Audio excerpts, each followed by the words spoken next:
Birinci tema: кастык тили, формалары, белгилери, жиктемеси жана негизги түшүнүктөр.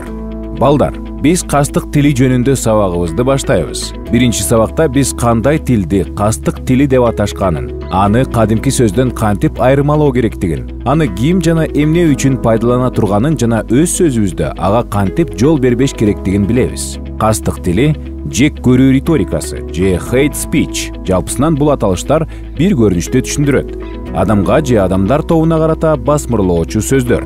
Кастык тили үчүн негиз этноска таандыгы, улуту, социалдык теги, дин, сексуалдык багыты же физикалык өзгөчөлүктөрү жана адамдын же кандайдыр бир топтун башка мүнөздөмөлөрү болушу мүмкүн. Кастык тили сабырсыздыктын негизинде жек көрүүчүлүктүн бардык түрлөрүнө чакыруу же актоо, чагымдоо үчүн колдонулат. Кастык тили адамдардын тобуна карата стереотиптерге, терс түшүнүктөргө жана жаман ойлорго негизделген.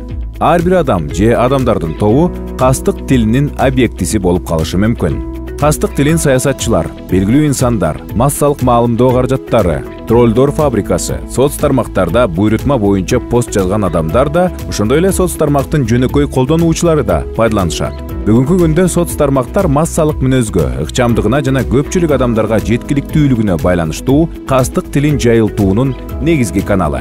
Кээде алар каргашалуу кесепеттери менен жек көрүүчүлүктү тутандырууга шарт түзүшү мүмкүн. Интернетте баарлашуу өзгөчөлүгү өзүнүн терминдерине ээ. Holy war, англис сөзү holy war, ыйык согуш. Диаметралдык карама-каршы көз караштары бар адамдар ортосундагы талаш.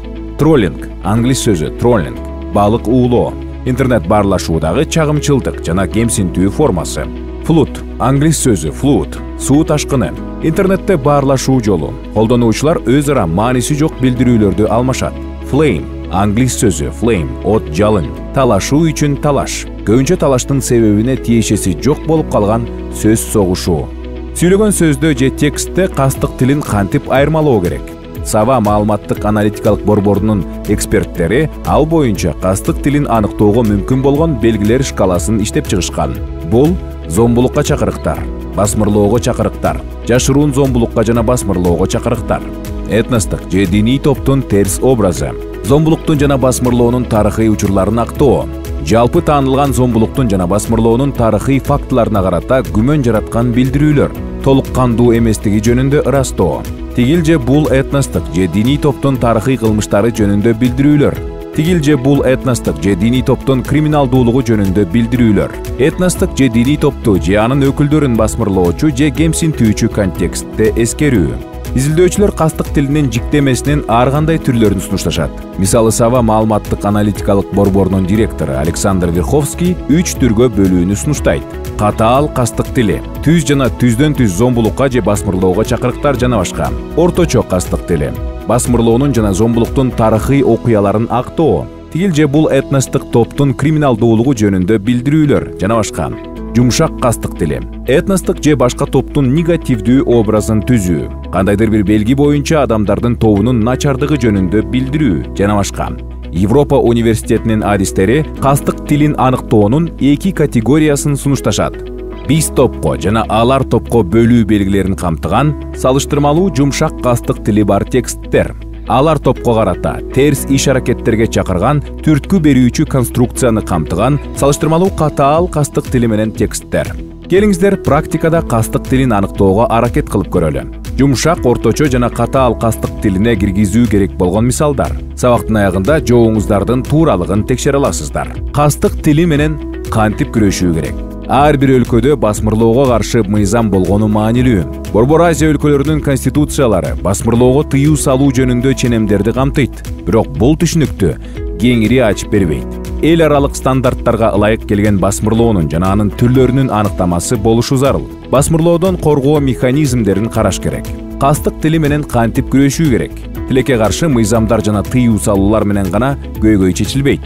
Адамдардын аң сезимин, ынтымак тилин өнүктүрүү, кастык тилинин олуттуу коркунучун түшүнүү, медиа маалыматтык сабаттуулукту өнүктүрүүнү колдоо натыйжалуу болот. Мисалы Норвегияда кастык тили менен күрөшүү боюнча иш-аракеттер планы бар.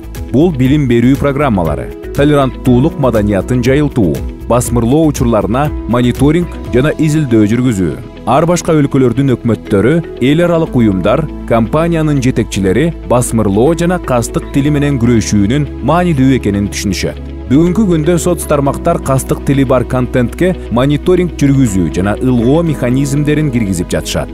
Ар кайсы өлкөлөрдө жек көрүүчүлүк жана басмырлоо көрүнүштөрүнө каршы акциялар жана кампаниялар өткөрүлүп келет. Сиздердин өлкөдө кастык тили менен күрөш кандай жүрүп жатат? Көнүгүүнүн жыйынтыгы мындай. Жоопторуңузду текшериңиз. Биринчи, бул жумшак кастык тилинин мисалы. Экинчи, бул катаал кастык тилинин мисалы. Үчүнчү, бул орточо кастык тилинин мисалы. Келиңиздер жыйынтык чыгаралы. Кастык тили адамды же адамдардын тобун басмырлоого негизделет. Кастык тилин айрым белгилер боюнча аныктоого болот. Интернетте баарлашуунун өз терминдери бар. Троллинг, флут, флейм, холивар. Кастык тилин белгилүү адамдар да, жөнөкөй колдонуучулар да колдонушу мүмкүн. Ошондой эле каалаган адам же топ объекти болуп калышы ыктымал. Соц тармактар кастык тилин жайылтууга шарт түзөт. Кесепеттери кайгылуу жана реалдуу жашоодо чыр-чатактарга жана адамдардын өлүмүнө алып келет. Кастык тили менен мыйзам түрүндө да билим берүү, акциялар жана компаниялар медиа сабаттуулукту жогорулатуу аркылуу күрөшүүгө болот. Бүгүн сиздерге кызыктуу болду деп үмүттөнөбүз. Кийинки сабакта жолугушканга чейин жакшы калыңыздар.